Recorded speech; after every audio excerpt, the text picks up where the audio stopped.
Hey everybody, this is Mike with the Mountain Weekly News. Welcome to episode number 10 of Everything Snowboarding and More. That is the Diaz for any of our Hispanic audience. This week we've got special guest Stephen Koch. Stephen Koch is the first snowboarder to have ever climbed up and snowboarded down the 7 summits in the world. Be sure to listen in for that interview. It is just absolutely amazing. We also take a look at recent avalanche deaths and near misses that have taken place in North America over the past week. Also, Jackson Hole Mountain Resort plans expansion, so we've got a first-hand some insider knowledge on that. We're going to take a look at the medical marijuana industry and what's happening in the state of Montana right now.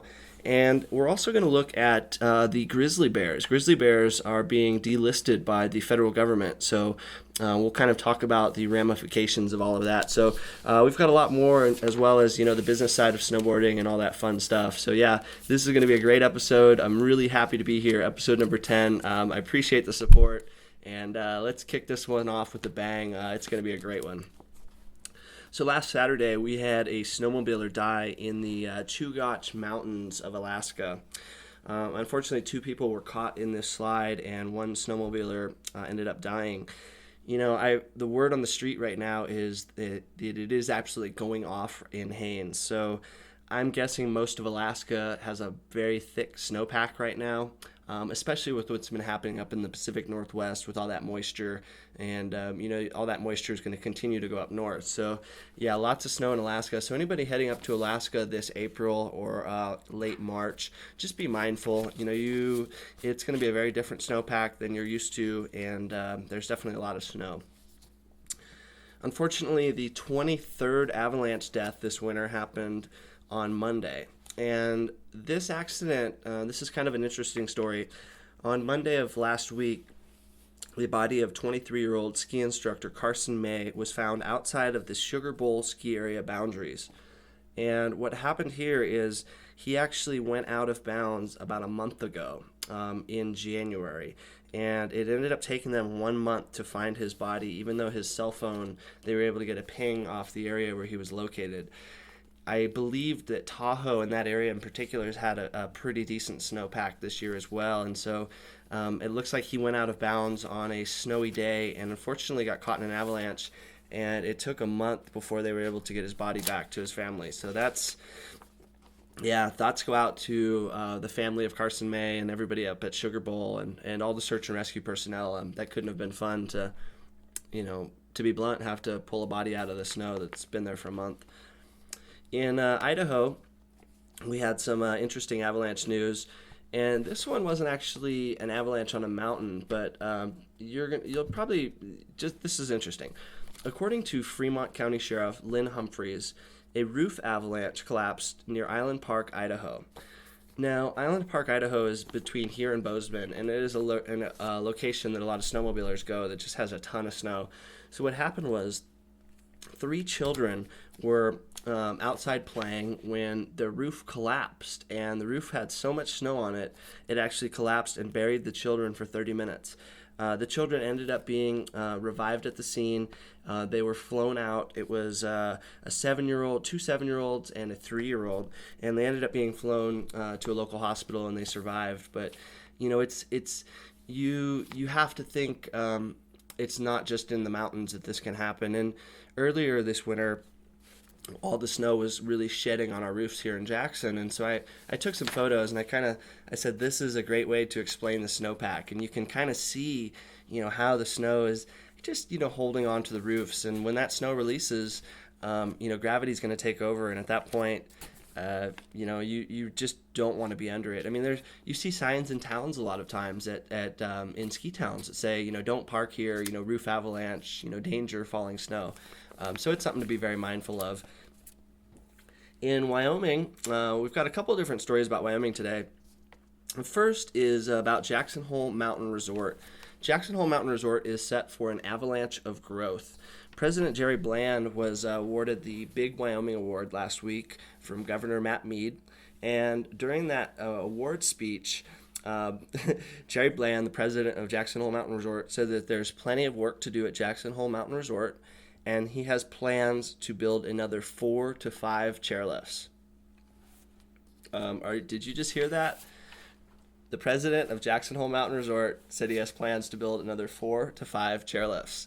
So as you kind of think about that for a little while and let that fester, I'm going to stop this interview stop the podcast now, and we're going to switch over to our interview with Stephen Koch, and then we'll finish up the podcast after the interview with Stephen. So again, thanks for tuning in. This is episode number 10, and be sure to really listen to what Stephen Koch has to say.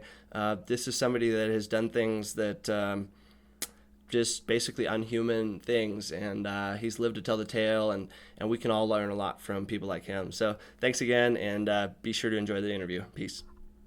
Hey everybody, this is Mike with Mountain Weekly News. I'm here with special guest today, Stephen Koch. According to Wikipedia, Stephen Koch is an American adventurer, risk management expert, professional speaker, extreme snowboarder, mountaineer, guide, and pioneer of the field of snowboard mountaineering. That's actually a term that Stephen coined. So with great pleasure, I introduce you to El Gringo con Carne, Stephen Koch.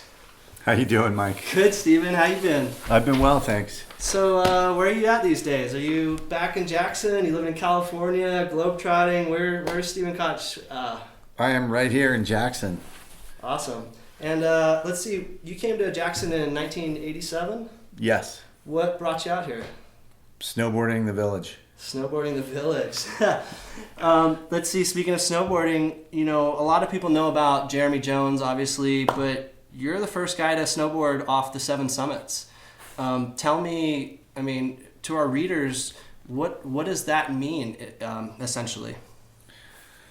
Yeah, well, snowboarding the 7 summits, I snowboarded on all of them, and, from the summit of 6 of them, partway down the north face of Everest, where in 2003 I turned around short of the top, and soon after ended the 7 summit snowboarding quest at 6.5. And it took years to really come to terms with that and get that monkey off my back. I had... We've got an interruption for a whining dog. It's okay. It's not my dog today, though. Char loves to do that. So, yeah, it's about... I was carrying this monkey because I went up and was doing the 7 summits for the reason to feel accepted from people. And, I wanted accolades for what I was doing. And that was a big reason why I was doing all this stuff, risking my life. And it was also something that I really loved. And, my ego was driving me, which was a good thing in a lot of ways. But my ego was also pushing me so far for, in hindsight, really superficial reasons. Not heart-centered, not connected reasons. Ego, bullshit reasons, really. Look at me, aren't I cool? Versus, wow, I'm really centered, I'm at peace with myself, which I am now, especially in regards to the 7 summits. It's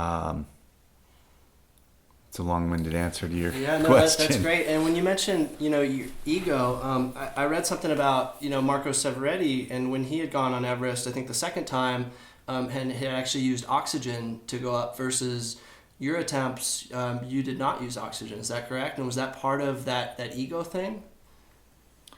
That's correct, that we did not use oxygen or have oxygen with us when we tried the North Face. And that was the plan the whole time. What was the other part of the question? And then compared to, Marco Severetti and other people had gone, you chose to do that without oxygen for more of the pure... was that more of a pure mountaineering aspect?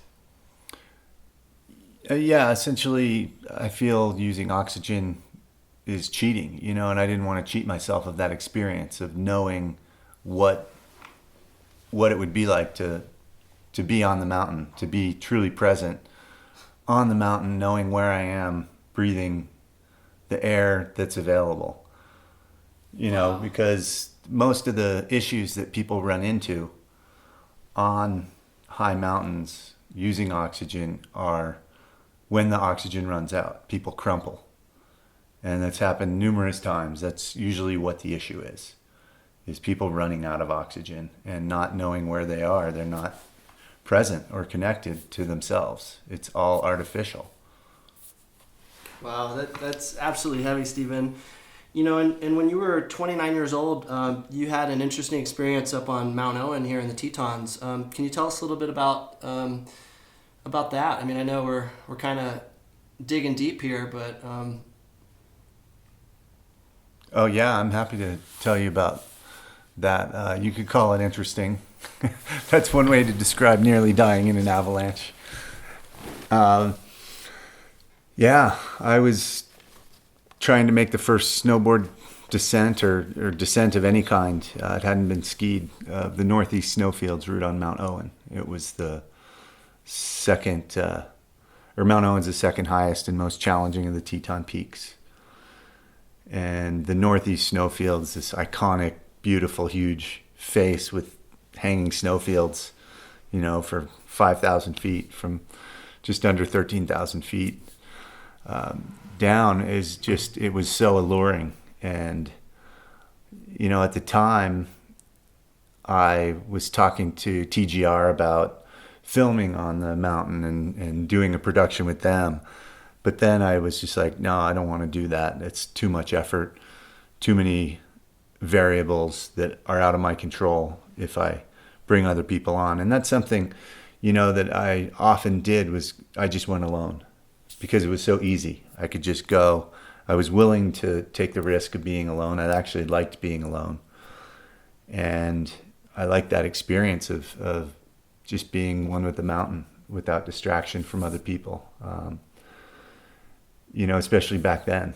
That's, I believe, why I was so successful, was going out alone. And I went out alone on this particular day on April 22nd. And, you know, was climbing in very challenging conditions, breakable snow, and was way later than I had anticipated being there. But I continued on. I was like, you know, I want this descent. It's really warm, but I'm going to keep going. Rather than go straight up the face, I'll cut left to the Cove and Call and wait there and assess the situation when there. So a little bit shy of that, you know, I heard a noise above me, and it was an avalanche that came down and hit me and carried me, you know, ultimately 2,000 feet down the mountain, breaking my back and tearing ligaments in both knees, and left me nearly dead, but I didn't die, and I was able to traverse off to the side out of the way of more avalanches that were to follow soon after. I had one ice axe left. My snowboard, backpack, all gone. Backpack ripped off my back.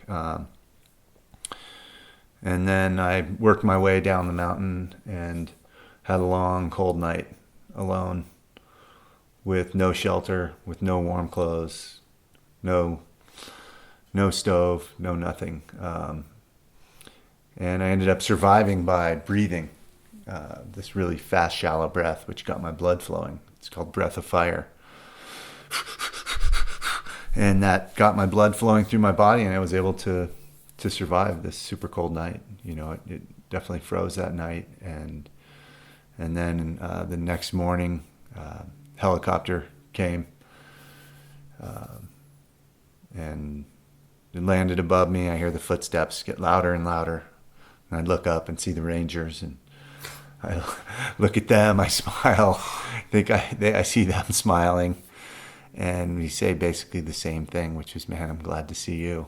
And I relaxed because I was in their hands at that point, and I slipped into just this intense hypothermia, uncontrolled shaking, and they took care of me and put me on a backboard and flew me to St. John's Hospital in Jackson, where I was, you know, feeling pretty happy, getting hot blankets from hot nurses. You know, I was like, yeah, life is good right now. So when you're stoked to be in an emergency room, you know you've had a pretty rough time, and I did. I was really grateful to be alive. And I immediately had it in my mind that I was going to go back to Mount Owen, and I was going to recover from all these injuries without even knowing the extent of them. And I was like, okay, I got to get back. I got to do it, and I'm going to make some changes, because in hindsight, I look and I was late. I didn't check the forecast that well. I went when it was warm. I continued on. I didn't have a turnaround time based on conditions. I was ignoring what was right underfoot, literally. These signs, which were right there, telltale signs in hindsight. And I kept ignoring them one after the next, and I paid the price. And so after recovering from these injuries and having 4 knee surgeries that summer and doing 9 months of intensive physical therapy, I went back, and it took 2 more tries. I went with partners, and was able to make that descent, the first descent of the Northeast Snowfields of Mount Owen. And what I learned was that I could survive, and that I was a survivor, and that I could get through, a really heinous experience. And that gave me inner strength, knowing that I could do that. And then I continued on with the 7 summits at that point. I believe, had done 3 at that point, and then went to Antarctica. Wow. And I mean, obviously, just hearing that story from Stephen, I mean, Stephen's a survivor. Stephen's not somebody that's going to give up. These days, Stephen's actually working as a motivational speaker and goes to corporate events across the world. And so anybody that's in the snowboard industry, if you're listening to this and you want somebody to come and talk to the young pups, I would highly recommend. I mean, Stephen has some stories to tell. A lot of people probably, again, they know about Jeremy Jones and about everybody that's doing this stuff now, but when you really look into the history of this, I mean, there's a run here called, Talk is Cheap? And this is named after Stephen. I mean, this guy has put some of the most legendary lines down here in the Tetons and worldwide for that matter. And, the accident on Mount Owen, speaking to other people and doing some research on that, most people would not have survived that. He talked about his breathing technique. I've heard Stephen do the speech before. I mean, he was broken and he had to crawl himself down the mountain and still get out of the avalanche terrain. And that's called not giving up. And so, again, when you talk about motivating somebody, I'm just really proud to have Stephen as a mentor and a friend, and somebody that kicks my ass going out in the Tetons all the time, trying to follow him splitboarding and going up glory. The dude's just an animal. And, so again, if you're looking for somebody, especially in the corporate world, to talk about how not to give up and how to succeed in life and how to follow your dreams and your passions, I can't think of a better person to talk to than Stephen Koch. And to wrap this up, Stephen, are there any tips? What would you recommend to somebody that wants to get into the backcountry or wants to get into skiing or snowboarding off-piste? There's obviously a lot of gear right now, but what would be a good first step for somebody that wants to do some of the things that you've done? Find a mentor and take a risk by asking someone to help you. Be vulnerable enough to get shot down, and if they say no, that's okay. It's really not about you. It's what they got going on in their life if someone says no. But usually people will be touched and honored to help, when you're asked and when you ask them. So that's the number one thing. I had an amazing mentor in Tom Turiano, who literally took me under his wing and showed me the ropes and how to use the tools of Mountaineer. Another guy, Kevin Pusey, longtime ski patrolman here. He took me out and taught me how to use crampons and self-arrest, using ice axe. And I asked him, I said, hey, will you teach me how to do this stuff? And they said, yeah, they were happy to. So that's my number one suggestion is be a mentee. And on the other end of that, if you have the experience, be a mentor and be willing to share your knowledge and your experience with people, because it's super rewarding, and you can be helping someone, make a career and a life and change people's lives. That's what I think those two did for me as I got into this as a career and then got into guiding for 20 years and helped people work through, fears and self-imposed limitations. And it was a great fun way to make a living.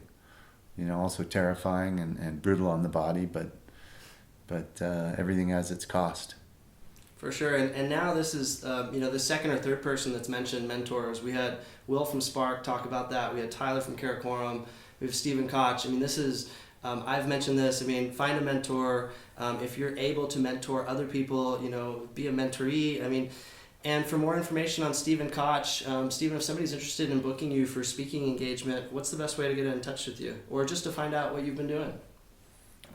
Through my website, which is stephenkoch.com, STEPHENKOCH.com, and then through Instagram, Stephen_Koch, and Twitter I do a little bit, but more Instagram. I like doing that, and I'll probably be doing more of that. As I work on a couple new things, I'll be doing some more broadcasting. I've been pretty quiet lately, but I think that's about to change. Awesome. Well, Stephen, I appreciate your friendship and being a mentor to me, and just for being somebody that's led this industry to where it is right now, because we have a lot to thank you. So I hope that other people respect what you've been doing in this industry, and just keep it up. Stephen's a family man. He's got children. He's got a dog. The guy's living the dream. So if you ever see Stephen, be sure to give him a big high five. And more importantly, like I said, for public speaking engagement, I can't think of anybody better. So appreciate it, Stephen, and look forward to going on a tour tomorrow with you. All right. Thanks, Mike. Cool, dude. Solid. Okay, so that was a great interview that I did with Stephen Koch, and again, we can all learn a lot from him. It's just amazing that the difference between Stephen Koch and Jeremy Jones. To be honest, Stephen Koch, he doesn't hire a guide, and no offense to Jeremy and what Jeremy's doing, but Stephen's the guy that takes people up mountains and takes himself up mountains. And a lot of the other snowboarders that you see in the videos and stuff, they have guides, they have guide services. I have friends that, I have a friend that takes the Brain Farm crew out, and, I know the guy that takes the TGR crew out. So it's, Stephen Koch, he's a legend, and I hope that his speaking engagements take off so that he can get the due credit that he deserves. In Montana, medical marijuana providers in Missoula have taken a somber but defiant stand in the wake of last Thursday's 6-1 ruling by the Montana Supreme Court that severely restricts the ability to do business. Essentially what's happening is Montana has medical marijuana. Montana has medical marijuana dispensaries. Well, the Supreme Court in Montana has decided that these businesses, these dispensaries that are providing medicine to patients, are now only able to provide medical marijuana to 3 patients. So your retail store in Missoula or wherever in Bozeman or anywhere in Montana is now only able to sell marijuana to 3 patients. Well, there's some 14,000 patients in the state of Montana right now, and that number will continue to grow. This law essentially is going to take 12,000 of those patients and say, oh, sorry, you no longer have access to medical marijuana. Medical marijuana is medicine. It is not a drug. It needs to be looked at as medicine. This is something I'll continue to hammer down. I'm shocked. I'm surprised that Montana is taking this stance, and I hope the citizens stand up. And I hope the citizens of this country stand up. this is fucking bullshit. Medical marijuana, it has a reason to be here. It helps people. It helps save lives.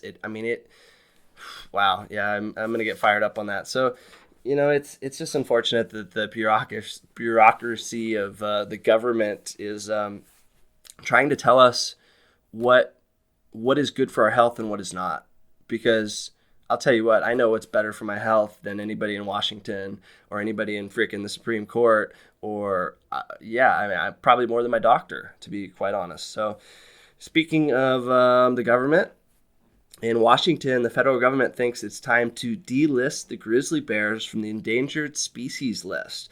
It's great to see that the grizzly bear population is back, and Yeah, grizzly bears were on the brink of extinction, and at one time in North America, there was hundreds of thousands of these grizzly bears running around, the mountains of the West.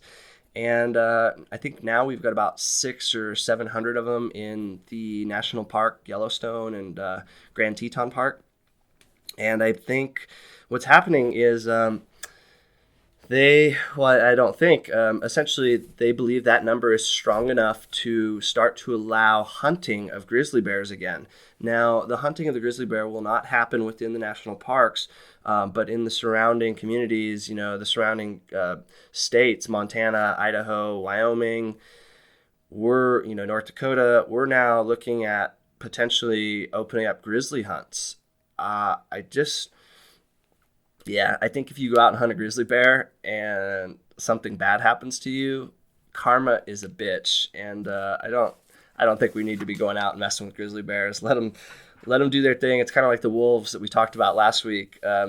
This is really a delicate subject for me, because when man comes in and starts trying to play God, and when man starts trying to play creator, and when man starts trying to regulate animal herds, we haven't really talked about the elk issue here in Jackson. So essentially, there's tons of area here in Jackson that I like to go and take my dog to, that for 4 months of the year are off limits to human activity. This is an area that they allow the elk to gather. Along with that, they also have these elk feeding grounds, and what they do is they bring these pellets of food and they just drop food down for the elk. So the elk know this. They've figured it out over years and centuries. I mean, this has been going on for early 1900s. And so the elk basically come to these areas here in Jackson or right outside of Jackson, and they sit and they feed and they eat. Well, that doesn't happen in nature. God, there's no, if the elk can't survive, and because the town of Jackson's here, if the elk don't have a migration corridor, well, the elk need to go somewhere else. And the only reason we're protecting the elk is so that people can come here and hunt the elk. That's the irony of all this. So when we talk about delisting the grizzly bears, yeah, it's great, but why? Is this strictly a revenue producer? Because if that's the case, no, don't go and touch grizzly bears. And anybody that says grizzly bears should be delisted from up in Washington, maybe they should come out and go hike in grizzly bear territory, because that's oh man. So anyway, enough of politics. I guess that's kind of politics. Back to the business side of snowboarding. 2015 U.S. snowboard statistics were released from the National Ski Area Association and the National Ski and Snowboard Retailers Association. In 2015, U.S. snowboarders totaled 5,675,000 participants. That number is down 500,000 participants from 2007. So when you hear people saying that the industry is dying, that number right there says that there's less participants in 2015 than there was in 2017 by a number of 500,000. However, that being said, in 2000, that number was actually lower than it is currently. So right now in 2015, we have 1.5 million more participants than we did in 2000. So between 2000 and 2015, the sport of snowboarding has seen 1.5 million new participants. What we're seeing is 2007 might have been the burst, might have been the bubble. But again, the fact that we are up from 2000, that's great news, because that's right when I got into it. That's when most of the people I knew. So yeah, snowboarding, good. There is business and money to be made. Okay, so 57.7% of snowboarders are aged between 12 and 24 years old, with 25% of snowboarders being between 25 and 44 years old, and 17% of snowboarders being aged 7 to 11. So these were the numbers that were put out by the National Ski Area Association and the National Retailers Association. 57.7% of snowboarders are between 12 and 24. That's a major number. For me, it's kind of a bummer to not see more of the older snowboarders, but I get it. People get married, they have kids, they get wives, things happen. However, according to Burton Snowboard's 2015 marketing strategy, which I was able to find online, I'm pretty good with Google, 51% of snowboarders are under the age of 17, with 73% being under 25. So Burton is saying that 51% of their snowboarders are under 17. And it's really interesting. Burton's target audience, they are going after single white males aged 12 to 30. They are planning to target upper to middle class users in areas with snow or areas near snow. And for all of my marketing friends out there, Burton spent $210,000 on digital marketing in 2015. So I got to ask you, what are you spending on digital marketing in 2015? Please don't. You really want to focus digital. Again, you can see the ROI, you can see the ROR. Digital is where people go to research. People don't go to magazines to research, to buy stuff. If people are in the buying funnel, they're online, they're digital, they're mobile, they're tablet, they're connected. So the 21st century, 2016, moving forward, snowboarding, digital, focus. Back to business. Snowboard market sales, according to SIA, snowboard market sales in the fourth quarter of 2015 were down 4% in total dollars. Snowboards were down 4% nationally in total sales. However, up 25% in the West. Thank you, Mount Baker. Yeah, that's again, as we kind of talked about earlier with the number of skis versus snowboards. 25% at Mount Baker. That's incredible. The West Coast, people snowboard on the West Coast. You go out to Squaw, you go out to Mammoth. You're probably going to see more snowboarders than skiers, and that's rad. There's that surf, snowboard, skate culture. Keep it alive. Let the skiers hang out on the East Coast. No offense to everyone on the East Coast. Alpine ski sales were down 3% nationally. However, they were only up 8% in the West. Now, if snowboards were up 25% in the West and skis were only up 8% in the West, what does that tell you? Again, more people snowboard in the West. It's just I haven't seen those actual numbers to say that, but it'd be interesting if somebody comes out with that. My guess, again, more snowboarders in the West. Outerwear sales were also down 3%.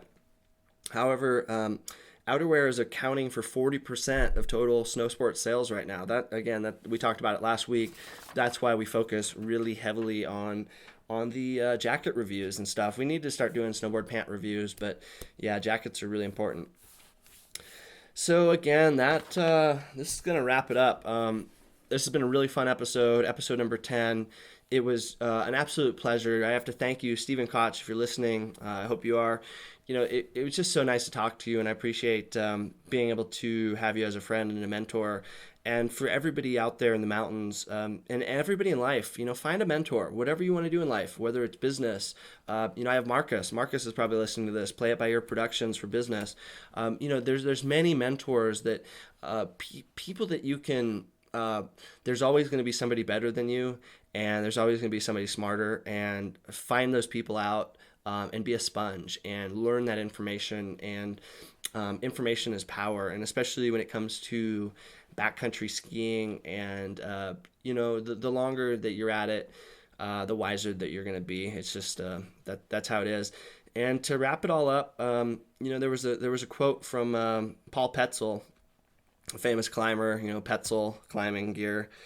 He had spent a lot of time here in the Tetons, and he said, there's old climbers and there's bold climbers, but there's not any old climbers that are bold. So on that note, I leave you with episode number 10, Everything Snowboarding and More. Be safe out there, be smart, and be sure to live to ride another day. Peace.